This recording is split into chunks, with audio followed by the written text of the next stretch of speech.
Si tu procrastines alors que tu sais exactement quoi faire, ce n'est pas un problème de motivation. Et ce n'est pas non plus de la flemme. La plupart des gens se trompent là-dessus. Tu peux avoir envie de réussir. Tu peux savoir ce que tu dois faire. Tu peux même avoir le temps. Et pourtant, tu bloques. Tu repousses, tu fais autre chose, tu évites, et ensuite tu culpabilises. Mais si tu procrastines, ce n'est pas parce que tu es faible, c'est parce que ton cerveau essaye de te protéger. On ne procrastine pas par hasard, on procrastine pour éviter une surcharge mentale. Ton cerveau n'analyse pas une tâche comme simple ou logique.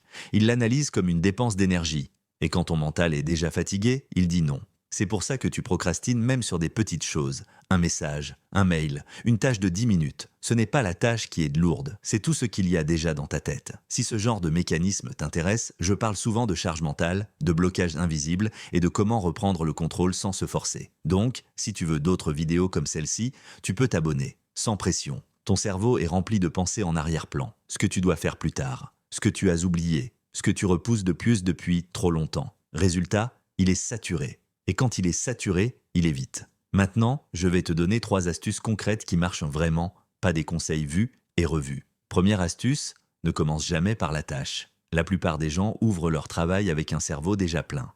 Et ils se demandent pourquoi ils bloquent. Avant de commencer quoi que ce soit, désengorge ton mental. Prends une feuille ou une note. Écris tout ce qui te passe par la tête, sans trier, sans organiser. Quand c'est écrit, ton cerveau comprend qu'il n'a plus besoin de tout retenir. Et là seulement, tu peux commencer. Deuxième astuce, réduis la tâche jusqu'à ce qu'elle devienne ridicule. Pas je dois travailler 1 heure, pas je dois finir ce projet. Juste, je m'assois. J'ouvre le document. La procrastination vient rarement de la difficulté réelle, elle vient de la charge anticipée. Une fois lancé, le blocage disparaît souvent tout seul. Troisième astuce, change ton rapport au bien faire. Beaucoup de gens procrastinent parce qu'ils veulent te faire juste, propre, parfait. Sans s'en rendre compte, ils transforment chaque tâche en pression. Autorise-toi consciemment à faire mal, à faire brouillon, à faire imparfait. Un travail imparfait peut être corrigé. Un travail non commencé ne peut rien devenir. Si tu retiens une chose, retiens ça. On ne bat pas la procrastination avec plus de volonté. On la bat avec moins de surcharge mentale. Si ton cerveau est plein, il bloque.